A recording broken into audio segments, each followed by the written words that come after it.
Kia ora koutou katoa. Our topic for today's tutorial is Introduction to Intervention.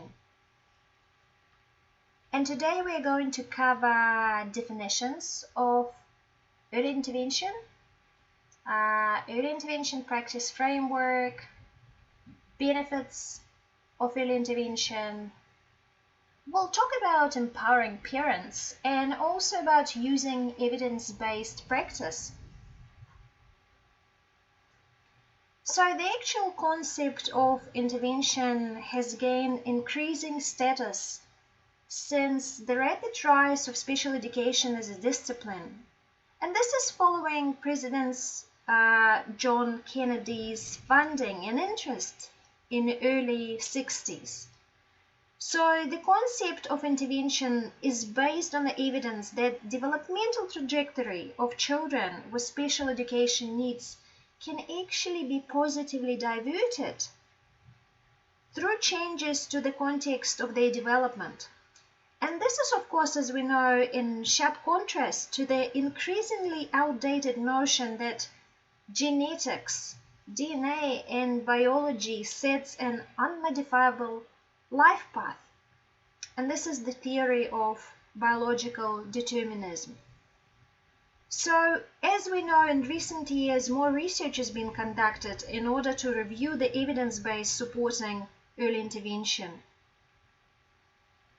So the concept and practice of intervention, particularly in this theory of early intervention, can refer to many different strategies and practices. And this is including, for example, therapy, instruction, rehabilitation, surgery, medication, and assistive technology.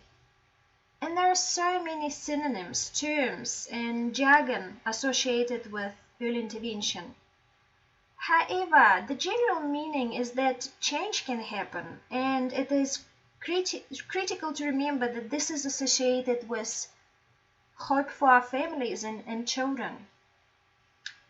So Smith and Guralnik 2007, for example, describe early intervention as the body of policies, systems, programs, services, and supports provided for vulnerable children and their families in order to maximize a child's development. And they also point out that the concept of early intervention implies that acting earlier rather than later results in important effects not gained if action is delayed, and also action is needed beyond what's typically available and would be specifically based on unique circumstances of a child and their family.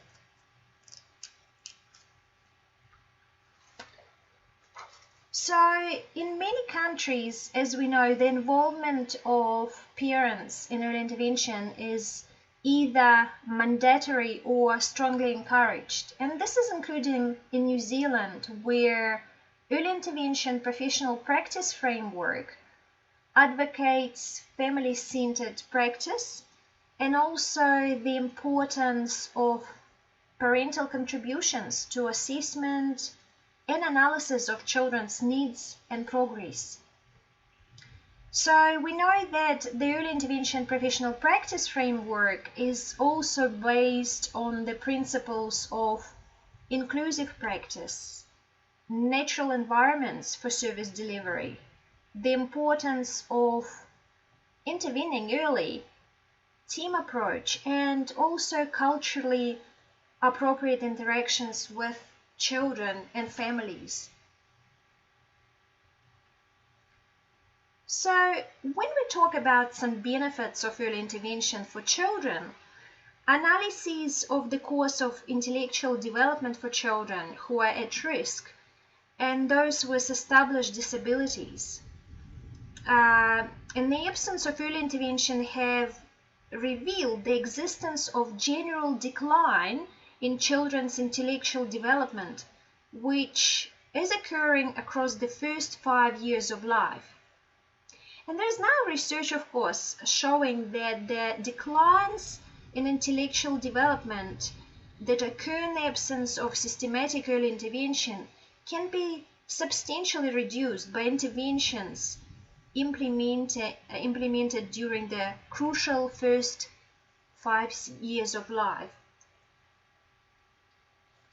So, for example, for children with autism, the importance of early intervention is underscored by findings which show the plasticity of young brain in response to early experience, particularly so early intervention or stimulation. Therefore, early intervention for young children with autism likely plays a very influential role in the development of synaptic connections, as well as the establishment and refinement of brain circuits, particularly those circuits involved in processing social information and having long-term mitigating effects on the symptoms and severity associated with autism. So, further to this, and consequently with this framework offered by Guralnik 2011, early intervention benefits both children and their parents. And this is because comprehensive early intervention often requires attention to all components. And these components include parent-child transactions. So this is, for example, when an early interventionist might suggest strategies for promoting social emotional connectedness between parents and their child, leading to the formation of secure attachment. Another level is family orchestrated child experiences, and this is where an early intervention teacher might, for example, work closely with the family to support them in finding an appropriate inclusive childcare center for their child with a disability. And also, if you look at this diagram, we'll see that health and safety is also important. For example, preventative health.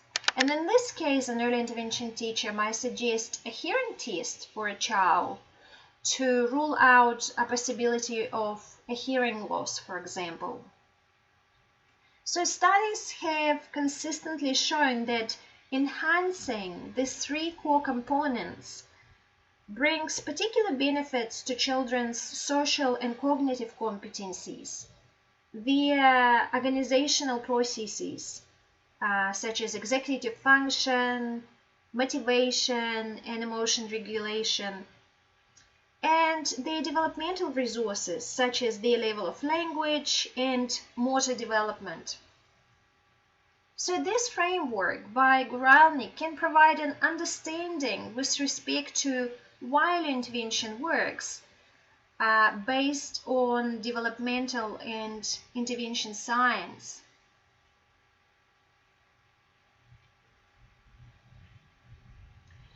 So, talking more about the benefits of early intervention for parents, there appears to be greater optimism about the future, as well as increased parental confidence in the ability to carry out their roles and responsibilities with respect to their child.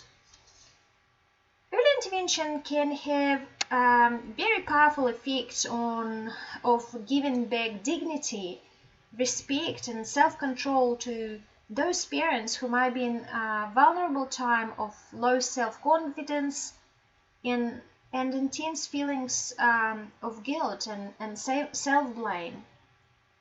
And also we know from research that early intervention will be linked to perceived parental benefits of participation in early intervention, and in a way that parents would know better how to assist their child in their development, and how to be working with professionals and advocating for their child in effective ways.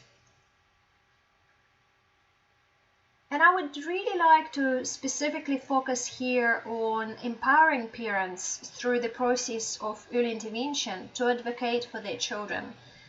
This is quite important. And this is a very important aspect of our role as early interventionists, because despite a range of positive legislation in this country and curriculum designed to support families of children with disabilities, and the existence of some excellent examples of inclusion, the reality is, as Gordon Burns et al. 2011 put it, we are nowhere near achieving the goal of inclusive practice.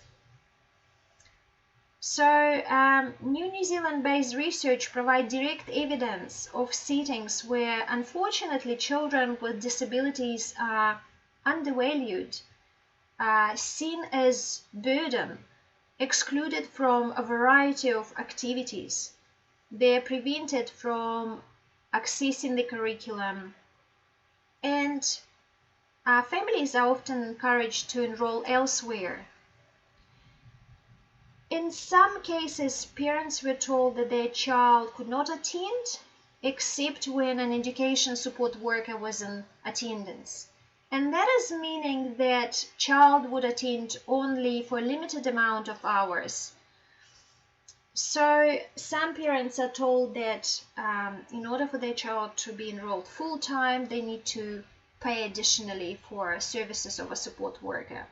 And I would like us to watch this video about what a child or a young person with a disability might experience. This is recorded by a young person with a disability using her communication device. And as we watch this video, let's think about some possible implications of this case for our work as early interventionists. So this video was available as a part of Domain 2, so apologies to those of you who will watch it again. And you might either copy the link to access the video, or just search Being an Unperson. That's the title of the video in YouTube. And we will be back shortly after watching the video.